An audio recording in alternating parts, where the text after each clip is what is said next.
All right, everyone. So I thought this would be important because we've wrapped up Project One. And once again, thank you for all of your hard work on that.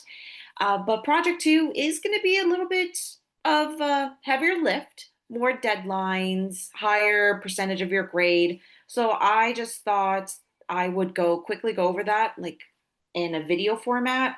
All of these directions, all of this information is already under your Project 2 module that's been open since the beginning of the semester. But I know some people like to learn this way through a video and me talking to you. So I'll post this on Canvas. I'll also post the slides along with, like I said, Project 2 module has been open since the beginning of the semester. If you still have questions or you'd like to meet to discuss anything about Project 2, just send me an email and we can schedule a meeting. But going into it for Project 2, so the first thing is you're going to choose one topic. I highly recommend you take a look at all four of these, kind of do a quick search on what's available information wise. Do you have a lot of resources? Do you have a lot of information to help you build an argument? Go over these quickly and then choose one. I highly recommend don't choose one and then change your mind like weeks later. It's a headache for both of us. So really focus on this, really think about what you would like to write about and just choose one topic, okay? Some basic requirements.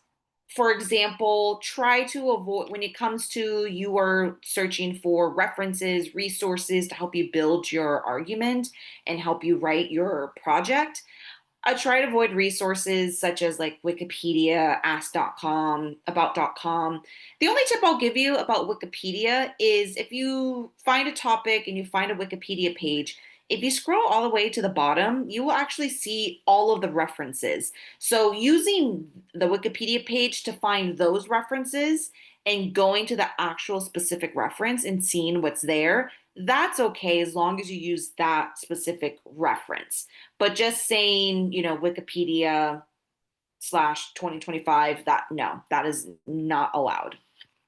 What is allowed is journal articles, like academic journal articles, conference proceedings, reliable news sources, websites, newspapers, and other publications. Anything that has been vetted, so like for newspapers, has an editor, is a legitimate newspaper. Think like big city newspapers. Think online news sites like Axios. So think something that is credible, has editors. When it comes to journal articles, they are peer reviewed. I on another slide, I'll show you how to. There's a link that'll direct you to find, especially when it comes to journal articles. You can use the Fresno State Library website to really use that tool to find references. Avoid copying verbatim from your sources because that's plagiarism. Now, if you want to paraphrase or use quotes while still citing that reference, that is totally allowed. But copying and paste and not referencing anyone, that is plagiarism. All pages must be in 12-point font, double space, Times New Roman.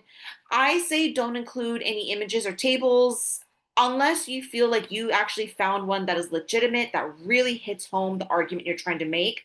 Go ahead and send me an email saying you found this image or this table. Is this okay? And I'll let you know. So as I said, Project 2 is a bigger project. So as you can see, there are going to be four different deadlines, which sounds confusing because you see five things. There are five parts of this project before different deadlines. Your first one is going to be your outline. That is going to be due on October 20th. Your second thing is going to be your annotated bibliography. That's going to be due on November 3rd. Your rough draft is going to be due on November 17th. And then you'll see the final two portions of Project 2, but one deadline. Your final report and your presentation are both going to be due by midnight on December 10th. All of these deadlines are going to be by midnight. So, five different parts, four deadlines. Just be aware of that. But like I said, this is going to be all in the module. This is also in your syllabus. This is all over the place. So, this shouldn't be a big surprise. But like I said, I will be posting this on Canvas along with this slide as well. How to cite APA or MLA? Purdue OWL will be your best friend no matter which one you choose. I went ahead and posted the links. You'll be able to access this from the slides once I post it on Canvas.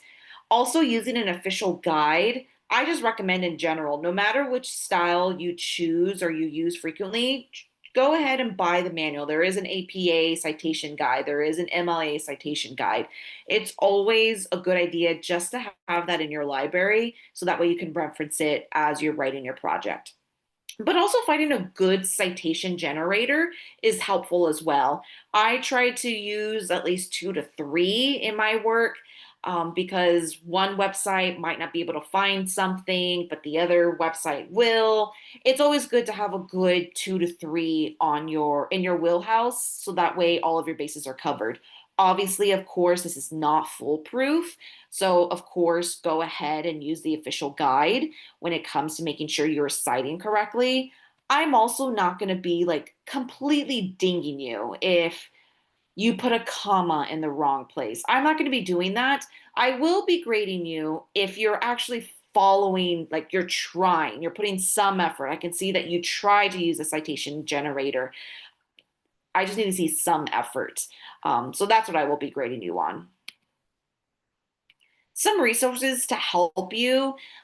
There's a link right here where it says research help. That is the link to the library that'll help you research, try to find journal articles, books, so forth. The Fresno State Library is incredible. They have a lot of resources available. So go ahead and start searching through that. Go talk to a librarian in the library. They're super helpful and they would love to help. We do have a writing center on campus. So if you want someone to proofread, someone to give you feedback on if you're in the right direction, does this make sense? Am I organized correctly? You can go ahead and sign up for a session at the writing center and someone will be able to help you. But also, this is going to be a formal report. This is a formal report for Project 2. And we've already gone over reports, informal and formal. So review Module 4, review Project 2 module. This is all the information. Review Chapter 7, that is the reports chapter. You're going to want to go back and reference all of that because that's going to help you build this final report. Format, as you all remember, ABC, abstract, body, conclusion. That's kind of the same format you want to use. You want to have a cover and title page. I won't be asking for a letter or a memo, list of illustrations, an executive summary. I won't be asking for any of that, but a cover and title page is a good start. Table of contents is also required. And then that's when you're going to go ahead and jump into your body, which is the introduction, your discussion, your summary findings, whatever that might be in your body. And then, of course, your conclusion. So, ABC method, abstract, your cover, title page, table of contents, go into the body, and then conclusion. Honestly, what am I looking for is did you put in the effort? Did you edit and proofread? Are you actually submitting a professional report? Is this something you would submit to your employer? Did you follow instructions?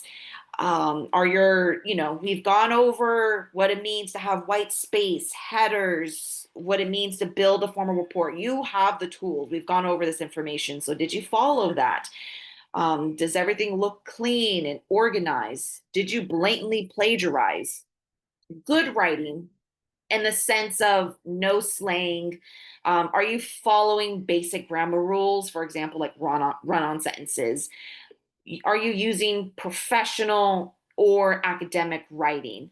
This is all the things I'm going to be looking for. I just want to see that you are trying. You actually wrote something. You're not using an AI generator. Like I said, professors, we're starting to get it. We're starting to catch on who's using AI and who isn't. All of these things. I just want to see that you are putting in the work. You're putting in the effort. You are reviewing things, proofreading things. You're not plagiarizing. You are using professional academic writing styles. All of these things add up, and that's what I'm going to be really grading you on. And that's it. You got this. You've already done project 1. Yes, I know project 2 is a little bit bigger, but you've done this before. You've written reports before, whether in school, at work. you can totally do this. I'm also here. Use me as a resource. If you have questions, if you want me to proofread something beforehand, like go ahead and send me an email, schedule a Zoom meeting. Let's see what we can do. I'm here to help you. I'm hoping breaking up the different, with all the different deadlines helps you tackle this in small little chunks. That's the goal. So I'm hoping that helps you. But if you have any questions, don't be afraid to reach out. I'm here to help you. And that is pretty much it. So thanks everyone for your time. And I'm very excited to read your Project 2 reports. I know you're going to do a great job. All right. Thanks everyone.